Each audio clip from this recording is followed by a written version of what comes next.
Our country is 2 elections away from completely dissolving into a country taken over by communists, by people who don't believe in the Constitution, don't put their hand on the Bible, don't believe in any of the fabric of our great nation. All you have to do is look at New York City. In a stunning, stunning event on New Year's night, New Year's Day, whenever it was when he was inaugurated, Mayor Mandami did not put his hand on the Bible. He put his hand in the Quran. That's number one. I want you to think about this. 24 years ago, New York City was leveled by radical Islamist jihadist terrorists who came in on airplanes, took down the Twin Towers, took people out of the Pentagon, almost 6,000 Americans dead. We spent 5 years cleaning out the rubble from the collapse of the Twin Towers on that horrible day. We were under attack. Did anybody think that less than a quarter century later, that a radical Muslim Islamic jihadist would get elected mayor of New York City in a landslide? Did anybody see this coming? This is a communist takeover. I've been telling you, I've been calling them communists forever. Everybody laughed at me for the last 5 years. These are not Democrats. These are communists under a small d name. But the Republicans have done nothing. We've had both houses of Congress and the presidency and the Supreme Court for a year. We've done nothing. We've closed the borders. We're only a fraction of the deportations that we thought they'd be. Judges are stopping it. Trump ought to say to every one of these judges, until I hear from SCOTUS, you guys can stick it and pound sand. We've got to understand where we are right now, folks. This is a dire situation. Now I got this guy comes in and he says 3 things right off the bat. This is pure communism. Number 1, he says the era of American rugged individualism is over. And we're going to replace it with the warm embrace of collectivism. Roll the tape. We will replace the frigidity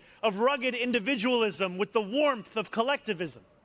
If our campaign demonstrated that the people of New York yearn for solidarity, then let this government foster it. To compound things, now we've got the complete politics of envy. Tax the rich becomes the mantra. If you have worked hard, if you followed the rules, if you paid your taxes, if you built wealth for you and your family by getting up every day like I do at 4 a.m., staying, working 13, 14 hours a day, 6 days a week, you know what? Money's not yours. We're going to take it and give it to illegals that vote for us, put them up in $500 a month hotels, give them free busing, free housing. So now the new thing is tax the rich. Then he basically says it's all about big government. We're going to use government to take your money, take your property, do whatever it takes in order to take from one and give to the other. And the other are the people voting for us. This is a communist takeover of the greatest financial city in the world. Hey, follow me on social media at JF Radio Show. Share this with your friends. Don't forget, we want your comments. We want to hear what you have to say. The communist takeover is here. It's real. I don't know what we're going to do to stop it. Republicans aren't going to do anything. They do nothing. They've done nothing in a year. Follow me on social media at JF Radio Show, 6 to 10 a.m. Monday to Friday.